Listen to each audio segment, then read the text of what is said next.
कुल सदस्य संख्या के बहुमत द्वारा तथा सभा के उपस्थित और मत देने वाले सदस्यों के कम से कम 2/3 बहुमत द्वारा पारित नहीं हुआ। अब इस संविधान संशोधन पर विधेयक पर आगे की कार्रवाई करना संभव नहीं है।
विधेयक पर विचार किए जाए।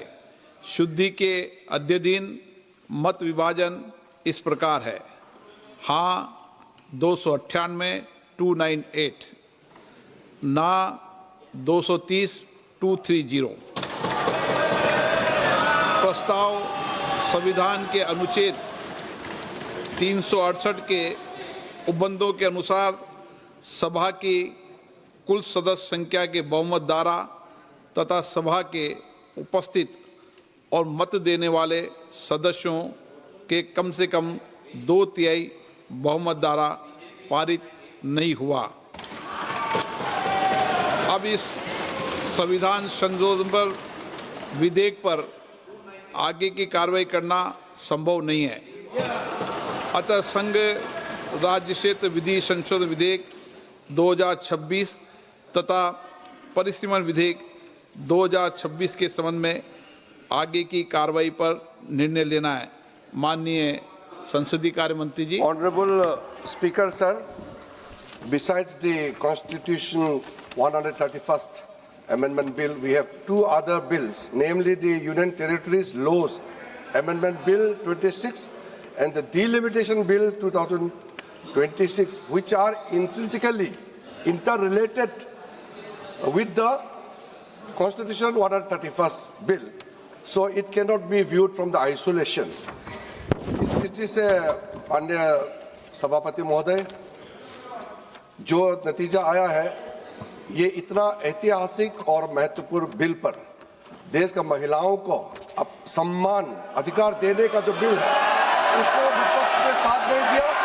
बहुत खेद की बात है और इस ऐतिहासिक पल को आप अपना एक मौका था, आपने गंवाया है।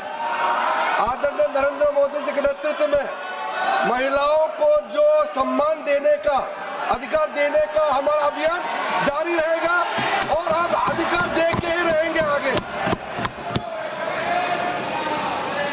अब सभा की कार्रवाई आगे दो शेष जो बिल्स है उसको आगे नहीं बढ़ाने का मैं अनुरोध करता हूँ।